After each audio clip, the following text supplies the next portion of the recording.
ever have that feeling where you're not sure if you're awake or still dreaming?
Good evening, ladies and gentlemen. Coming to you live from our comfy couch here on the outskirts of the internet. This is the Gaming Saloon Reviews from March 1st, 2021.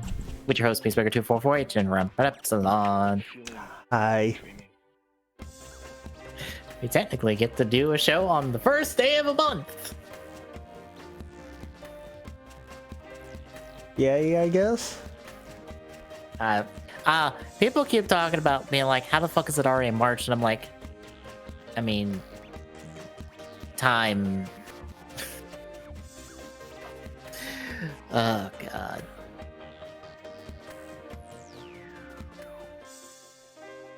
I've seen a lot of March 1st references to like March 1st of last year, March 1st of this year.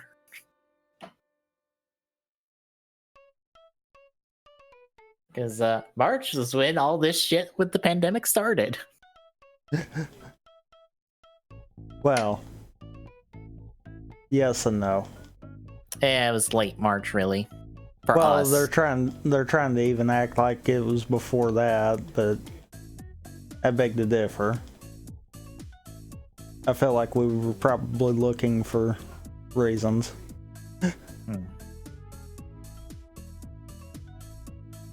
So, folks, this week it is 25 through 28 Dragon Knight. Well into the halfway point of the show at this point. We're closing in on like the big twist. I don't think it's next week though. Let me double check.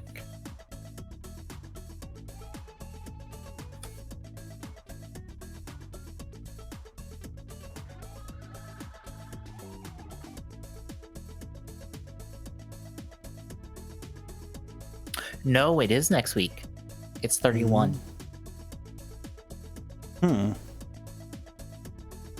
You will understand why Ren feels like the main character of the series when we reach episode 31.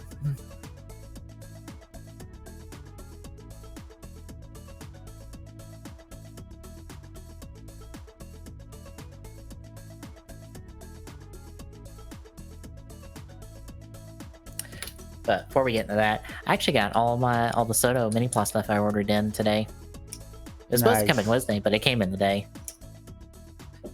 I got some of it put together. I got one of the Ryusoulger mechs put together. I got Arc 01 put together. And I got Lemon Baron put together. And I got all the stronger stuff on the shelf. I need to get a couple arms to put on the stand so they don't fall over. Somebody knocks the shelf. And I got the these like $30 or like these $30 shelves I order off Amazon, put up on my wall, so I have overflow for Soto. Because unfortunately, I have every single Kuga Soto figure, and that takes up a lot of space on a shelf with almost every single double and nose figure to this point.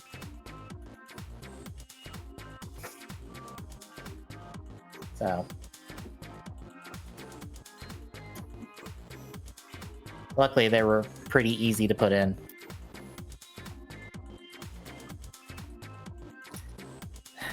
and I keep watching Saber with the Go Mango Watch Along crew. Caliber came back this week to help Saikyo knock Toma out of his berserk possessed form. And then he just poofed away. And the show is trying to imply that Tassel is now Caliber. I kind of want this. This will actually get me back on board with the show, kind of. It won't be, because it will turn out to be Kento, because he was the last person killed by the sword. Therefore, he will be the one to wield the sword, I guess, because of some logic of Caliber's sword that we didn't properly explain before. I guess. I don't fucking know. But either case, I want Tassel to be Caliper because I want Tassel to be a fucking character in the series instead of random narrator that sometimes hands out power-ups. Because he just handed Saikyo his during a narration bit. I wish I was kidding. No, piss. Oh no, what happened? I did the thing I was hoping I wouldn't do while we were streaming. What? So I might have decided to, since I'm not complete with Memory of Heroes story yet, I've decided I'm gonna start in on doing survival mode speedruns. I saw you put up one, I think last week. Yeah, 504. Guess what I just got? What? 337. Nice. I'm like, yep. Piss. I assume it was 0-1 still. Yep.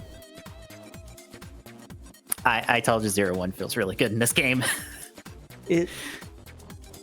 I feel like it's doable with double because I did get close. But yeah. I think double, you have to focus on a certain, like, you have to know which form you're going into before you go in the menu. Yes and no.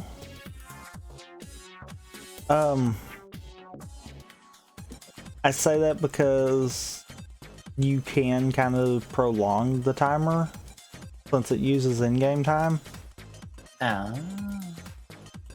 So it's one of those you can kind of take a second to assess the situation and, you know, not just blind go for it. Whereas with 0-1, I've noticed, pretty much Metal Cluster and Shining Assault. Yeah, just keep alternating the, I guess, Sparkle for you? Yes. Transformation ones? So, yeah. Pretty much the Pro Rising Slash in the Orbiters, the Ring of Orbiters specials. Yeah, it's pretty much leverage those and you're good.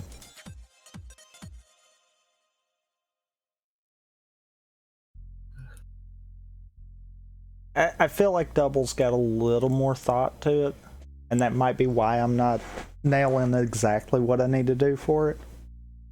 Well, a lot of his forms like have like attributes to them, like these half and half attributes. Because I'm trying to remember. I think he does more damage to shields and can armor break easier than other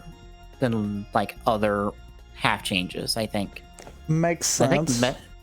Because I'm trying to, when I'm wanting to try to do like a rapid move to lower shields, I tend to go Heat Joker.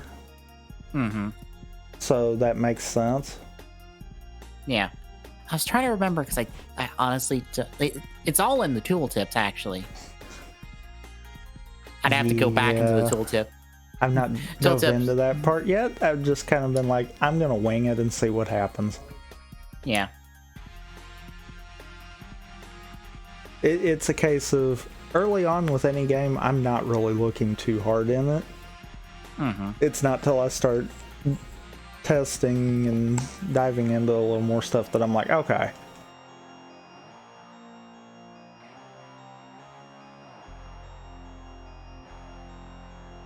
I should try a run of it and see what my time is, since like I think my 0-1 is almost maxed out. Mine is. Okay. So, in theory, it's doable to get what I've done. Unfortunately, Persona 5 Strikers is taking my time.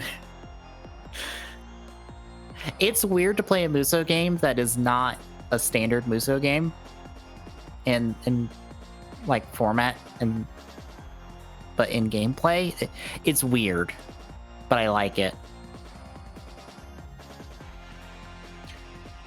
Because you're not like on traversing different maps doing objectives and stuff. You're kind of doing one map and you're doing like a series of objectives, and you're not in constant fights. You're in smaller like beat 'em up brawler fights, if that makes sense. It's a weird mix of like a Muso game and a beat 'em up game, and I kind of like it.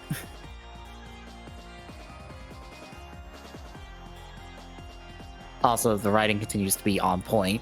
I'm just like, god damn it, I just want to play a game and then get to the next story bit, because I just want to hear these people talk to each other more. I don't even care if it's not that much plot. I just want to hear them talk to each other. Because they have fun interactions.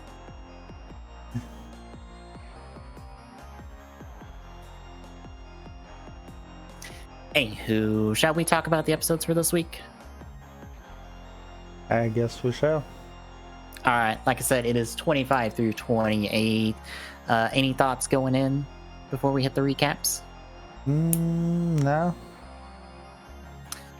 Alright, then we pick up with episode 25, Dropping the Axe. So, we pick up where we left off last week with Kit having his, like, offer from Xaviax. So, we see Kit find Lin while he's fighting some monsters, and he attacks him and just trashes his ass left, right, and center. Lin tries to talk him down, but Kit's like, nah, fuck it, I need to do this for my dad. You're dead now. And then transforms into Onyx, aka Ryuga. He then proceeds to Rider kick Lin using episode final footage. Just a reminder, folks, Ryuga's a movie villain. And I love that they're like, we have to use this footage for the Rider kick. We can't just film our own Rider kick for Ryuga or for Onyx.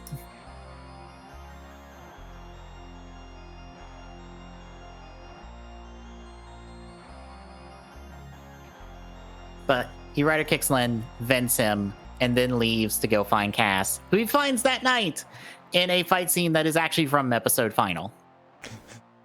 This is actually verbatim the episode final fight, up to a certain point before we cut away, before Ryuki shows up. And then this scene loses all context.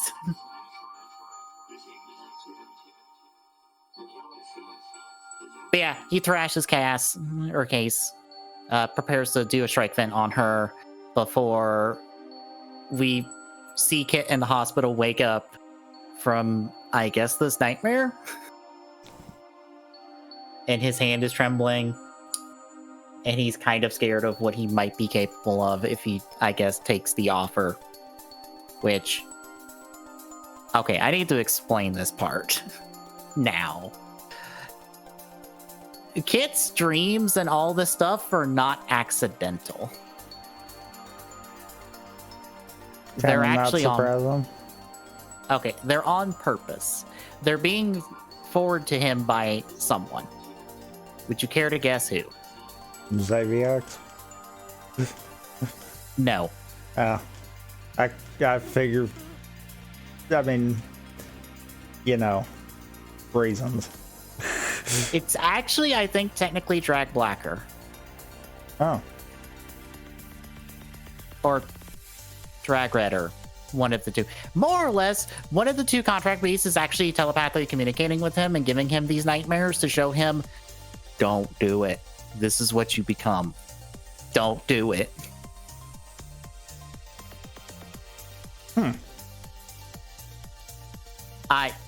It's incredibly strange. I think it's a one-line thing later on, but yeah, that's the context for all these dreams. Because these dreams actually have context for some reason.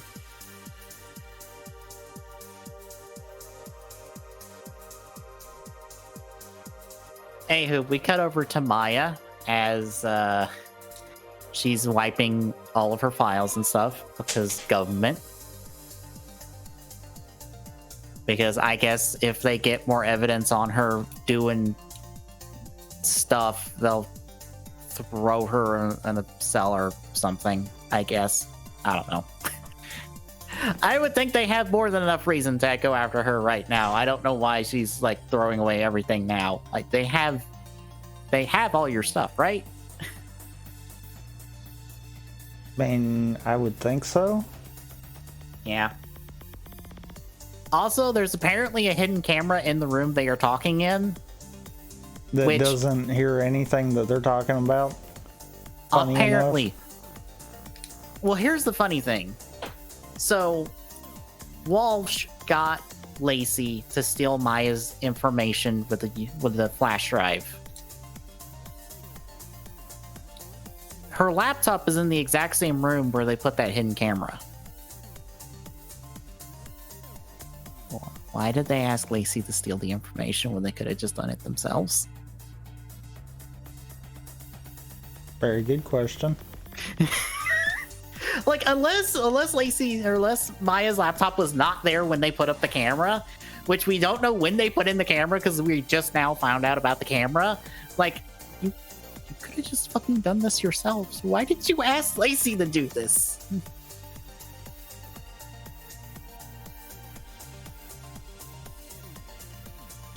Anyway, we catch up with Kit now as he hits the Gramercy Park.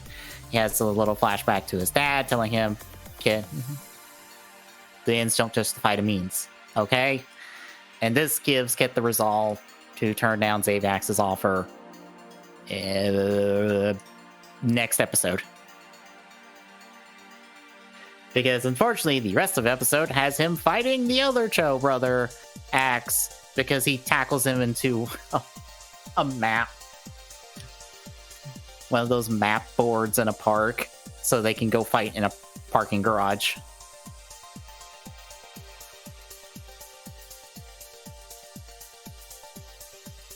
So, two of them are fighting.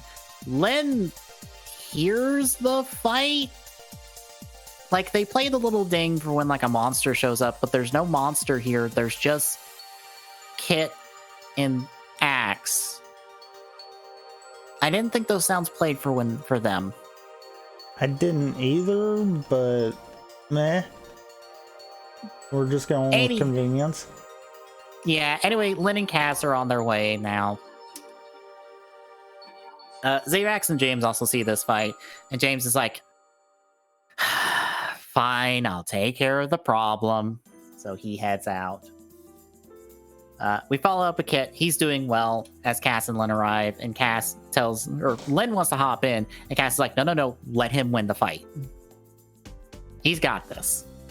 Unfortunately, he doesn't keep it, because Axe eventually gets the advantage, tries to prep a final event, only for James to arrive as Strike. And Strike just ignores him and just kind of tosses him around, eventually, actually towards Kit, before he preps the final event. And instead of venting Kit, he vents Axe. He's gone. James starts to walk away before Kit trying to runs him down, being like, what the hell? James is like, he wasn't following orders. Also, remember your offer with Zaviax, which Cass and Lynn do overhear that part before James leaves. And now the two of them ask Kit, what the hell's going on?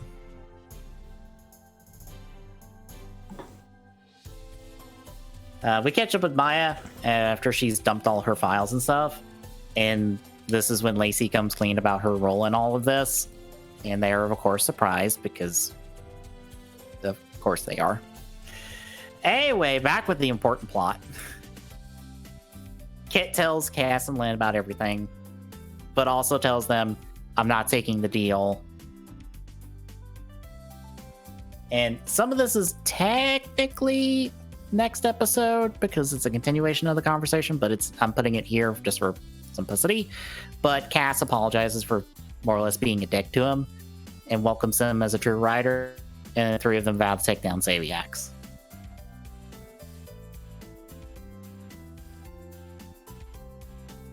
But the episode proper ends with James and Zaviax, and I love this exchange because Zaviax is just like, "Aw, Kit broke my heart," and he tries to find his heart because he's like, it's on the left. Oh wait, no, is it on the right? Is it in the center? Where is the human heart? Because I don't know where it is. And I love how James is just like, sir, you don't have a heart. Yeah, I love that too. It's like, yep, like that is exactly what we need out of that. Look, the show, half of the show is made by these two assholes. Because they do play wonderful as like complete irredeemable villains. But anyway, Zaviax is like, well, Kit denied me. I guess he's on the table now. But since you're alone, time to pull my trump card. And he reveals Kamen Rider Wrath is on their side. And it's in the tube thing that Zaviax likes to hang out in his base for some reason. Which takes us to episode 26, Kamen Rider Wrath, which I'm sure, Tommy, you might be confused because it's technically the different title than what's in the files. I honestly have not paid much attention to file names. Okay.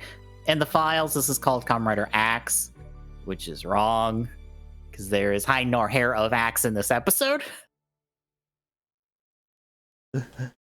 It's one of those things of I found out after the fact that, they fixed some of the file names to be the proper episode titles, and I didn't go in and fix it before I started bothering with the upload. So I was like, well, I'll just fix these when I do summaries.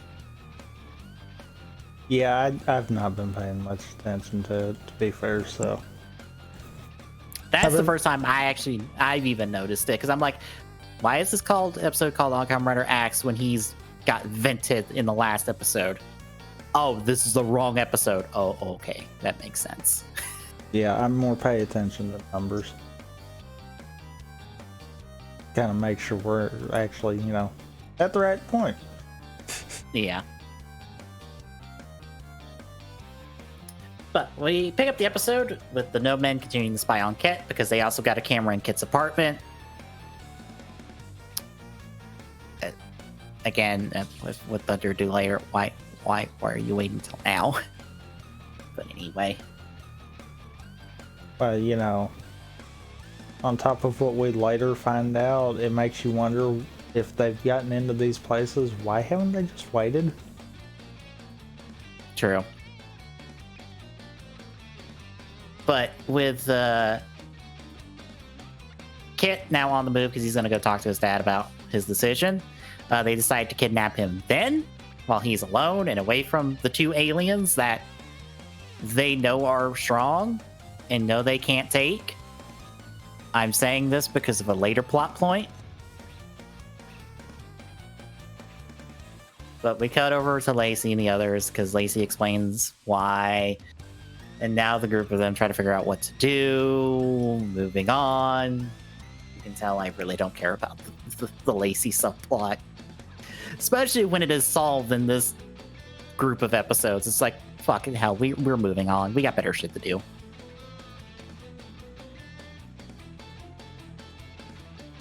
But Maya wants to warn Kit about what's going on with the No Men.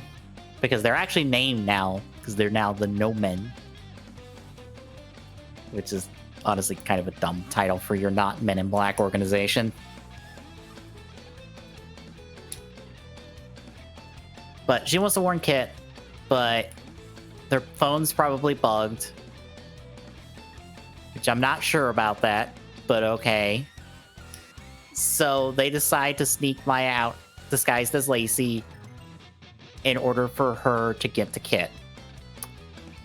She disguises herself as Lacey in the room with the camera that they have. Mm-hmm. Instead, they're paying attention about that. Instead, they're paying attention to a camera that they have set up outside that apparently can't see the fight that will happen in this place later.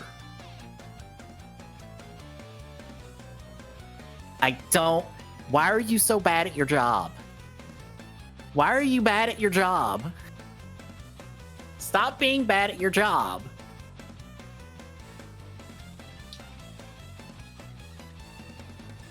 Anyway, we check in with Zaviax because James tries to introduce himself to Wrath, and Wrath says nothing, does nothing, because Zaviax is like, oh no, I drained him. He's kind of an empty shell, so I'm going to shove myself into this empty shell and take direct control of it. That way I can use the armor. And I love that James is kind of concerned about this, and Zaviax is just like, aw, you care. It's fine. I love the villains in this show. Yeah. So Zaviax now has direct control of Wrath, aka Odin from Ryuki. We'll talk about that part later. But he warms up on some of the goons, trashes them with ease. He's kind of formidable. And at this point, I will tell you, Wrath, aka Odin, is actually the final boss of Ryuki. Like the final boss of Ryuki. Straight up.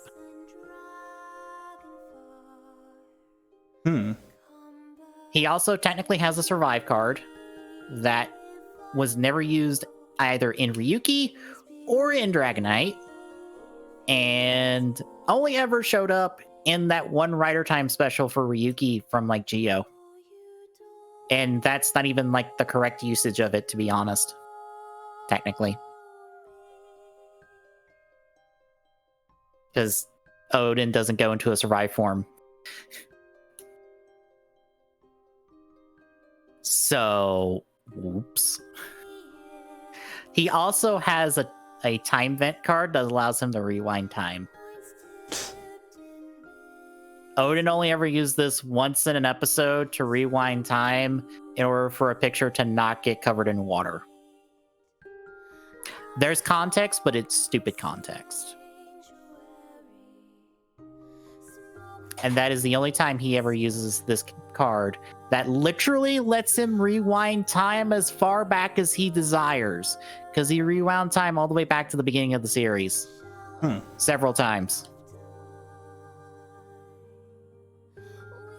And he did nothing with it. So if you're watching this and wondering why he's only using his one sword vent card, that's because he kind of doesn't have any other cards. Besides those. Like, I will double check, but I'm pretty sure he has, like, doesn't really have anything else. So he's kind of just stuck with his two swords.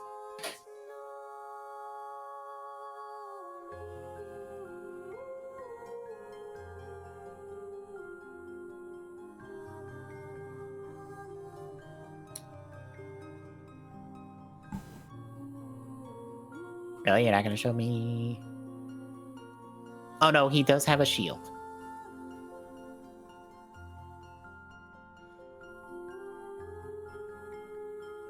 That I assume he has a shield vent for.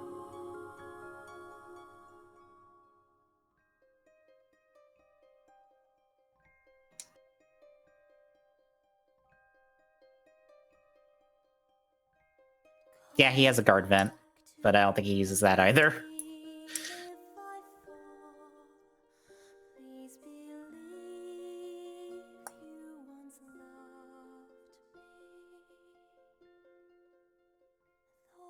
yeah, no, that's kind of it.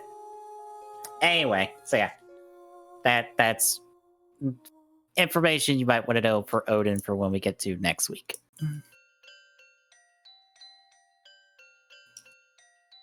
So back in the episode, the two of them decide to head out now to find Cass and Lynn because they plan to, I guess, take them out first, then Kit. So it doesn't really matter that Kit's off the table at the current moment.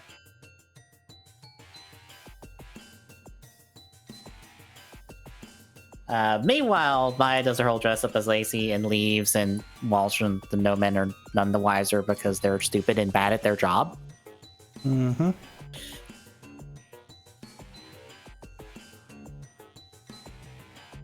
But they do track Kit to the hospital, and when he tries to talk to his dad, they just grab him and knock him out.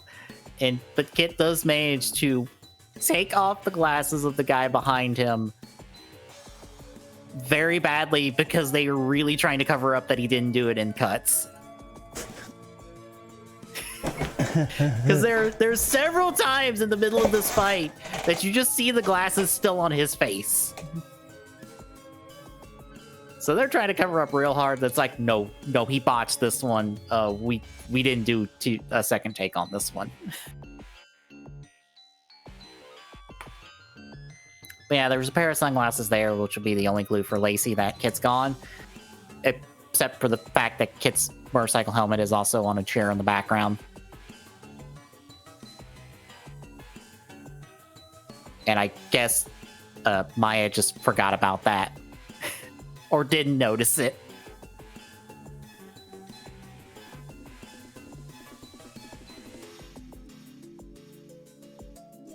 But Xavax and James arrive at Grace's through the front door mirror, or the front door window, and more or less hold Trent and Lacey hostage. Lacey ends up calling Maya to let her know what the fuck's going on.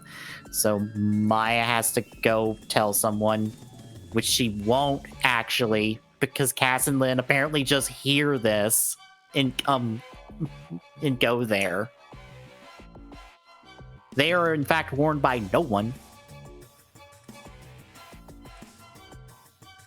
Also, the No Men are none the wiser about this entire fight, even though they wrecked the entire goddamn shop. Is no one on the street looking in the window and just going, oh look, 4 of these guys are wrecking the shop. Maybe we should intervene. Or do something. Or react to the fact that this is happening. Bravo, guys.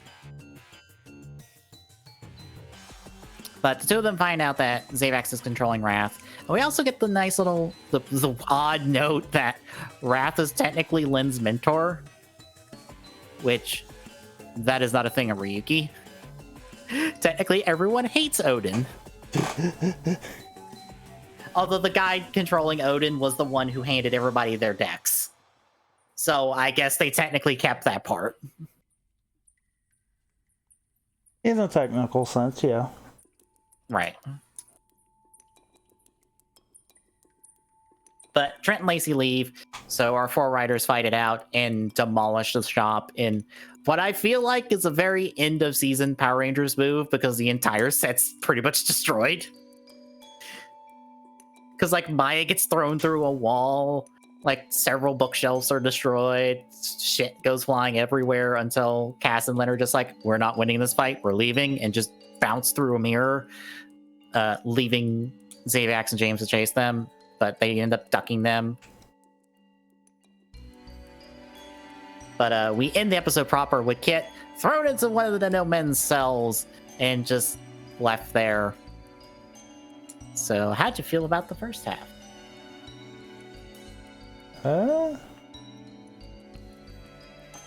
You definitely can tell we're getting to the end. Even though we still have like 10 plus episodes left. Yeah, I know. But we're starting to get to the point where you can tell it's in-game kind of moment. Mm-hmm.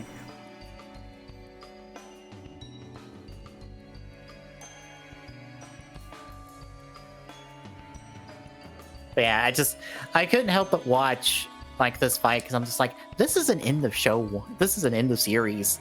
like fight where you destroy your like main hangout set, and then I'm like, oh right, we still have like 10 plus episodes. Oh, we still have time. Oh fuck, right.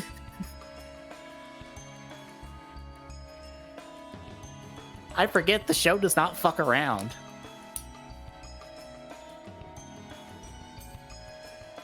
But anything else before we hit the second half? No. All right, let's take it to episode 27, Attack of the No Men. So Maya makes it back and she finds the place trashed. Uh-oh. Walsh then arrives and Maya has none of her shit and is ready to fucking out this entire thing on the fucking internet because go fuck yourselves, you piece of shit. But Walsh points out, you know, if you do that, you're going to cause a mass panic because everyone's going to be panicking about every reflective surface in existence. And do you really want that on your conscience? And Maya's like, no, but still go fuck yourself. Fuck, I hate Walsh. I'm going to note right now, Walsh is not working for Xaviax. This is all of Walsh's own doing.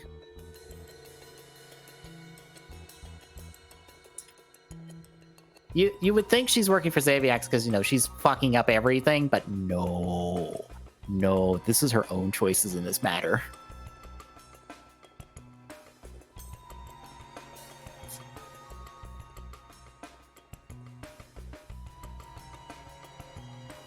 But Walsh leaves, and now Maya's trying to figure out how to help Kit because Walsh confirms, like, no, we have Kit. We're talking to him. We're going to figure out what to do with him. Speaking of, Kit is stuck in his cell, listening to a recording that is asking him a bunch of questions that are relevant to him, and he proceeds to just no-sell all of them until the questions start over in a loop because the questions are a recording and they're meant to drive him mad. Because that's what the good guys do, right? Mm-hmm. This is a 100% good guy thing.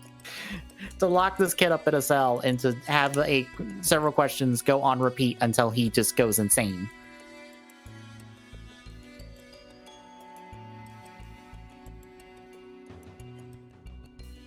But then we check in with Trent and Lacey as they're back at the shop with Maya. Maya's just glad that they're safe. They try to figure out, okay, we need to find Kit and we need to rescue him. And Maya lands on the idea of hack them and get their location. And Trent's like, that's some pretty heavy duty shit. And Maya's like, can you do it? And he's like, I can do it with backup. So he calls Tweedledee and Tweedledum, as I'll call them, because I don't think we even get fucking names for these idiots. These incredibly stereotypical nerds. I don't think we do either. Yep. But he calls him back up from Tweedledee and Tweedledum, and they'll show up later. Meanwhile, we check in with Xaviax and James as they're on the lookout for Maya and Lynn. And they find them, and we actually see that Xaviax is puppeteering the guy's body both in his human form too, which means we technically don't get Xaviax as actor for like a couple episodes or so, as he's stuck doing this person, or is this person is stuck doing Xaviax's normal acting stuff? Is it weird that it feels like it's a little step down? A little bit. It just doesn't have the same like air of I am an asshole and I love it. Yeah.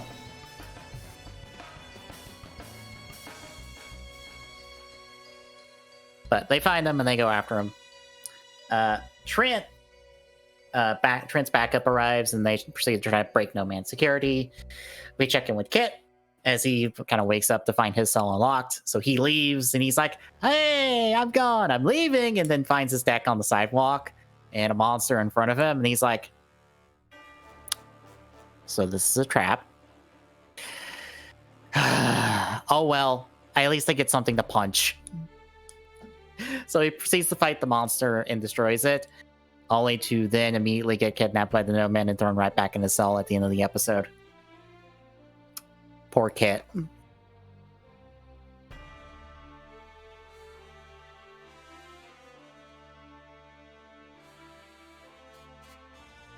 But Tweedledee and Tweedledum manage to break the No Man's security with Trent, because we check in with them.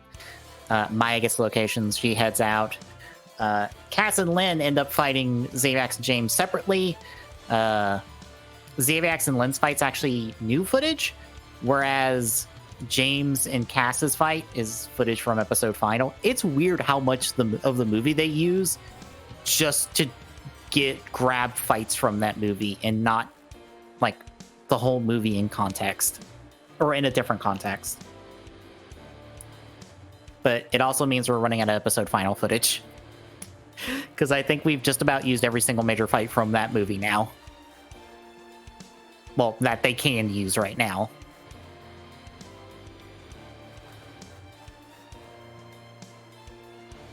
But they managed to fight him off once more and escape.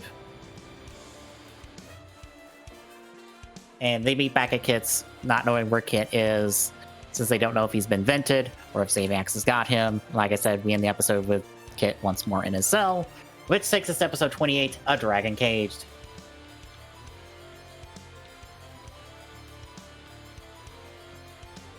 So Maya heads out, and I love that she has exactly 0 plans past this point. Like, what does she think she's going to do when she gets there? Yes. Like, okay, I'm gonna break into a government facility that I now know the location of. Right, I'm not the hacker of the group. How am I gonna get in and find Trent and find Kit and get him out? Well, ask nicely. Apparently. But Kit is brought to Walsh for interrogation. Walsh asks him questions about Zavax and Ventar and all that. Kit plays dumb until they play a recording of Kit talking about it at the shop. Which, if they have his house bugged, wouldn't they already have those conversations with him and Len? Yes. What more do they need to know? Like, I don't know what they're trying to find out besides, like, how... Truthfully, isn't the only other thing left for them to know would be about, why people are disappearing that also are writers? Yeah. Assuming they even know that? Well, Cass knows that because she told Lynn that Zavax is closing in. Yeah, she knows that. She's supposed to know that. But why do the no men? You see where I'm getting with on that? It's like, that would be the only thing if they had that information, maybe? Yeah.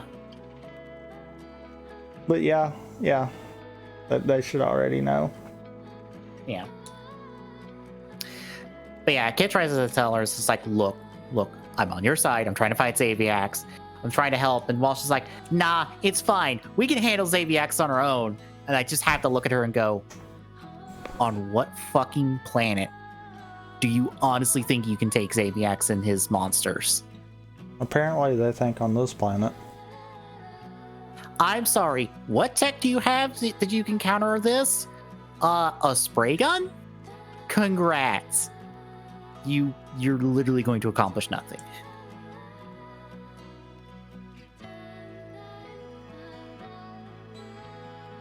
But Walsh isn't buying any of it.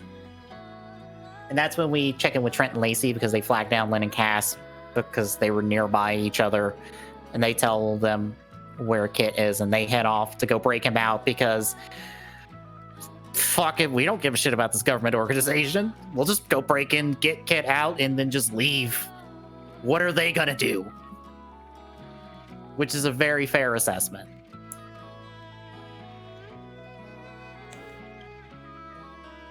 And we check in with Maya now, as she heads inside, is met by the AI receptionist, tries to ask to be seen to talk to Kit, is denied, and then tries to talk to Walsh, or then asks to talk to Walsh, and she's like, have a seat. And I have to think Maya knows at this point, it's just like, okay, they're going to kidnap me.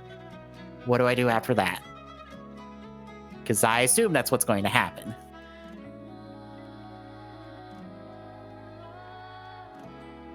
That, or they're going to throw her out of the building.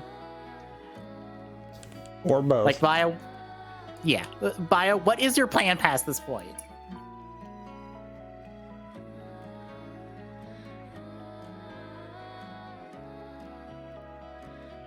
But anyway, Zavax and James continue to try to look for Kit, but they can't find him because they can't find him in a mirror, which at this point should confirm to you that Walsh is not working for Zavax, because if she was, she would have fucking handed over Kit by now. Fuck's sakes. Well, we check back in with Kit. Walsh wants answers on the deck and how it works, and Kit starts to explain it, but then feigns a sore throat to get a glass of water.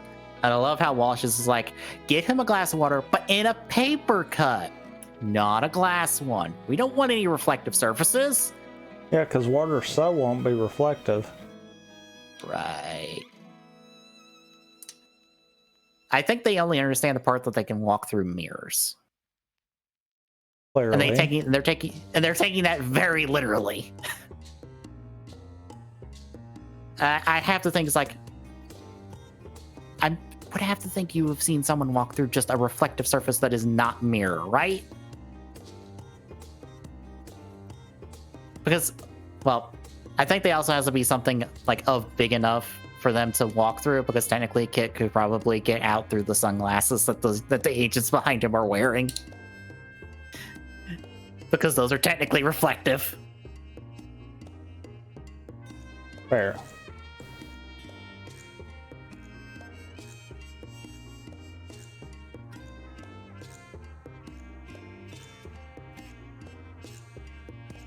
But we check in with Cass and Lynn now as they show up at the building and just walk through one of the reflective walls outside and just go inside, because they're like, yeah, you can't really stop us, so we're just gonna walk in and then take care of this.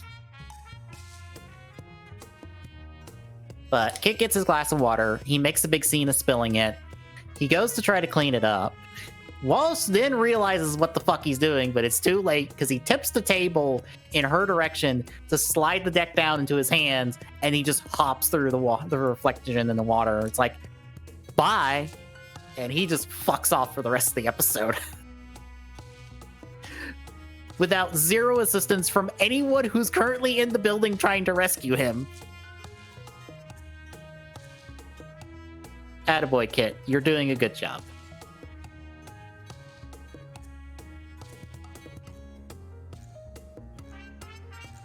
Also, it might just be me overthinking it.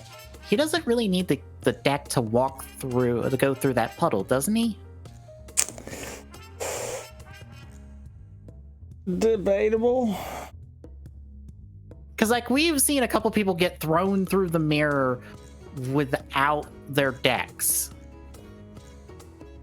So I'm pretty sure you don't need it. Like, one of the Chos got thrown through a mirror without his deck. We assume.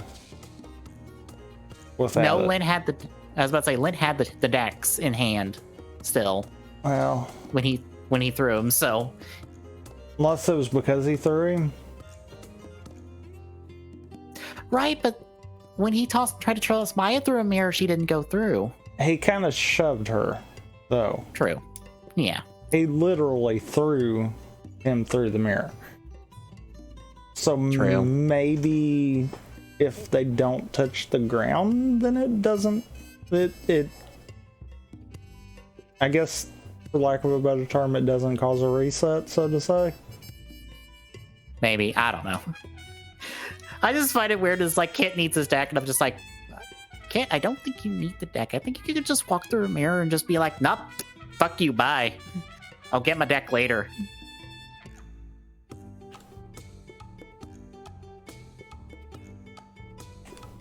But anyway, Kit is now out. Now, I guess, back in Ventara.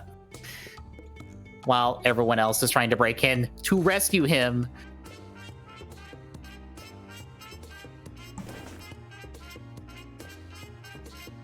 But we cut to Maya as a couple agents, like, go down in an elevator and, like, I guess go to check the perimeter to find Kit.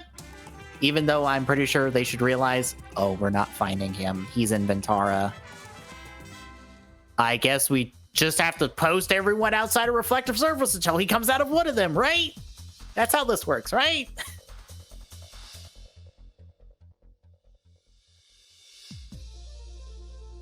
But Maya takes this opportunity to duck in the elevator and goes to some floor in it.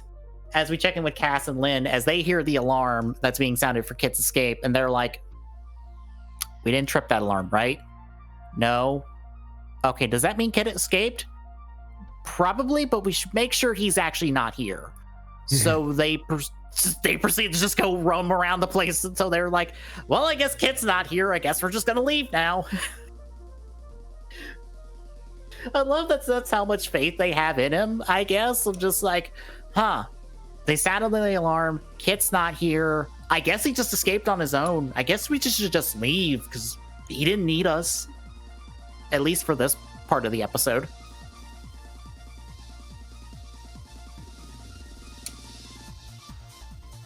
But we check in with Kit as he's in some park somewhere.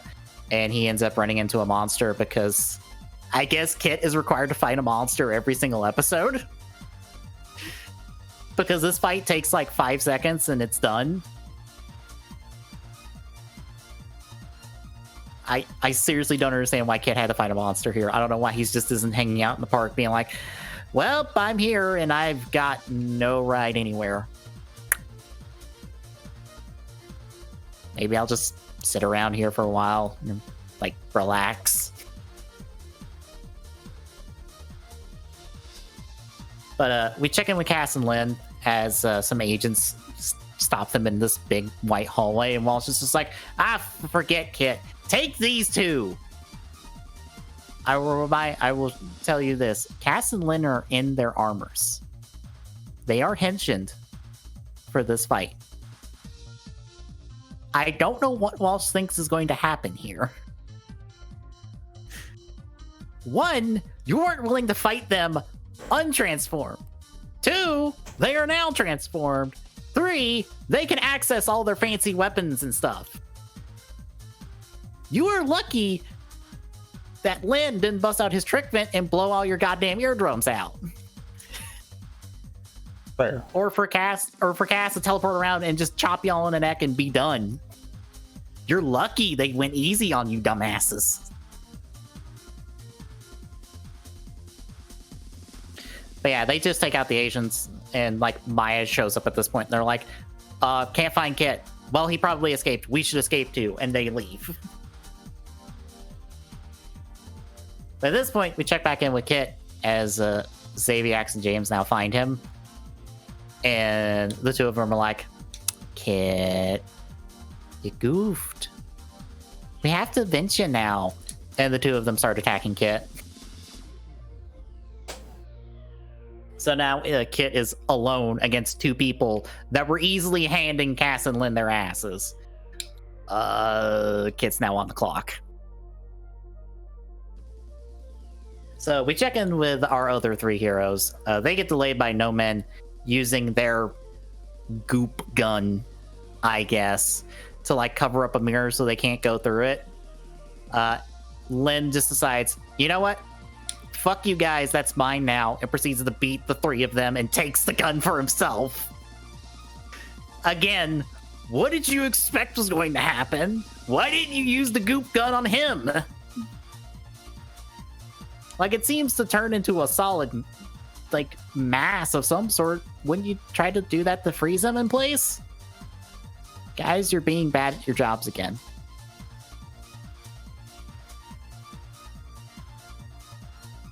But Lynn steals it. The 3 of them escape. They find Kit being attacked by Xanax and James.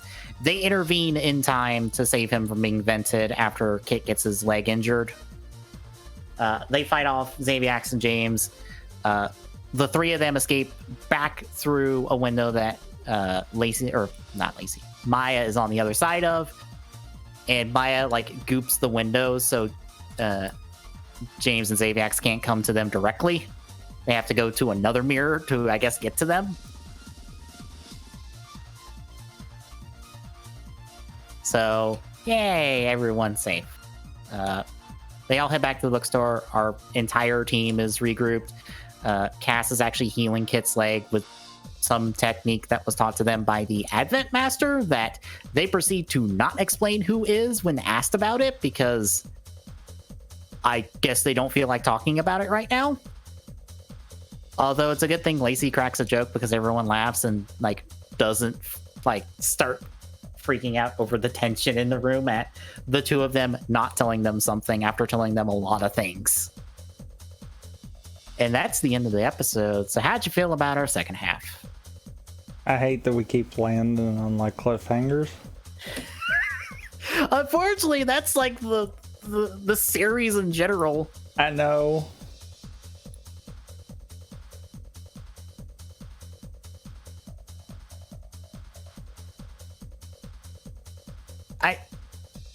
I love the fact that, okay, we set it up where it's like, okay, Kit's locked up by the No Men.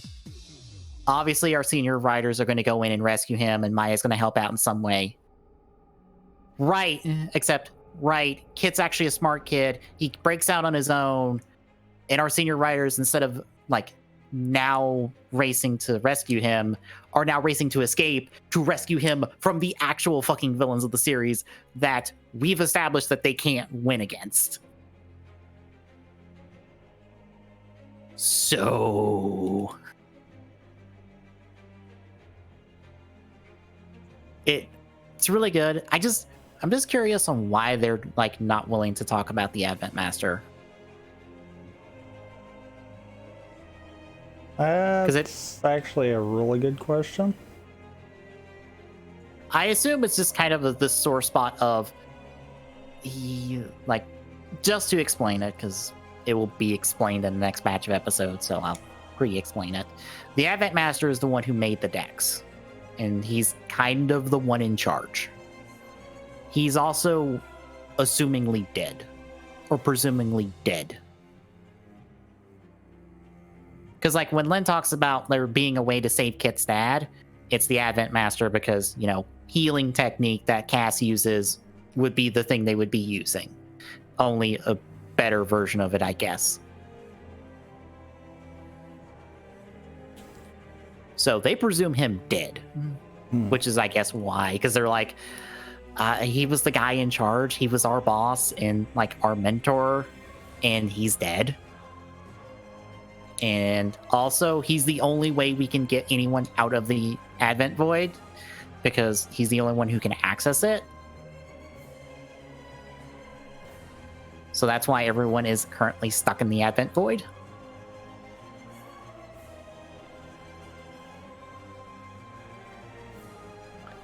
But we'll get all of that next week, because they'll actually explain the Advent Master next week. Hopefully. No, they will. I do believe our fourth episode is literally called Advent Master. Yeah, Advent Master Returns is our fourth episode. And as the show loves the show, if your name is in the episode, you're kind of the focus of the episode.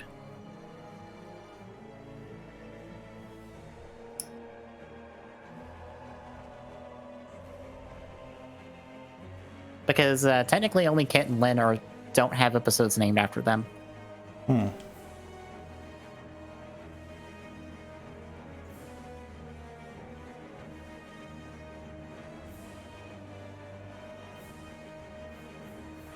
But anything else? No. All right, then between now and next week, more Xenoblade Chronicles, more Halo achievement hunting, the podcast Saturday, where we get to talk about Pokemon in the state of play, and something else I'm probably not thinking of. I get to gush about Strikers some more. You might have like a sub 2 minute time in Memory of Heroes by then. I don't know on that one. 3.5 kind of seems like it might be as tight as beginners going. Yeah. But yeah, if you like what you've seen, drop a follow. Really appreciate it. Chipping away at that affiliate goal. At TJSoon on Twitter gets you updates when we go live. Next special point, Discord and chat. Get to Discord link, drop by, say hi. We'll see you Thursday, folks.